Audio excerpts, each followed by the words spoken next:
love to tell stories. We binge watch movies and shows, we read books all the time, and we trade stories with each other like it's currency. But the funny thing about humans is that we are walking stories ourselves. We are just as interesting as the things that we consume and watch all the time. So today I'm not going to recommend a show or a movie or a book. I'm going to tell a few pages of my own stories. But first, allow me to introduce myself and a few things about me that keep me distracted from looking at the existential void and staring at the abyss for far too long. My name is Fedi. It's spelled F-A-D-Y, but it's pronounced like it's spelled F-E-D-I. It means savior, but in all reality, it strikes fear in the hearts of every substitute teacher. Beyond that, I keep myself distracted by doing a lot of things. I work out, I lift weights, I do martial arts. Sometimes I help doctors fix teeth. Other than that, when I'm on my downtimes, I like to watch movies a little too much, or read books a little too irresponsibly.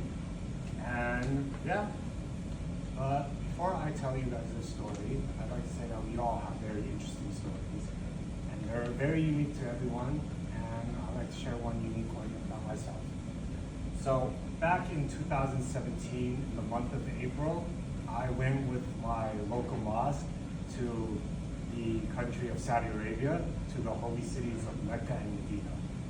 The story takes place in Medina, and it was around, I'd say, 2 or 3 in the morning.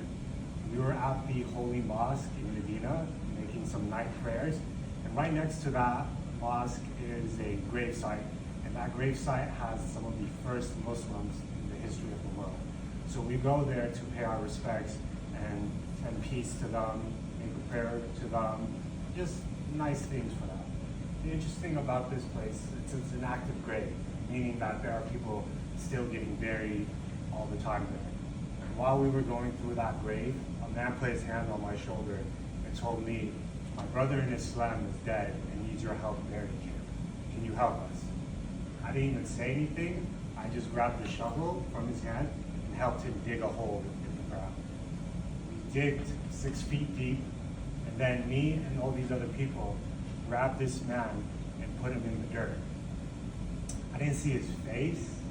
I didn't even know his name. He was covered in these white cloths that all Muslims get buried in. And even though he was a stranger, he was my brother in Islam, and that was when he needed me. It didn't matter if I never met him before, or our first introduction to each other was me putting him in the grave. But that's what family does for one another. We help each other when we need to. That's my story, but I know we all have unique stories ourselves, stories that make us who we are. Even though we don't think about them, they may make us laugh, they may make us cry, or they might make us feel cathartic or nostalgic, but these are the stories that define us and each and every one of us. And this is just a bit about me. By the way, my favorite color is red for whoop-de-whoop purposes, and you can guys figure that one out on your own. Thank you.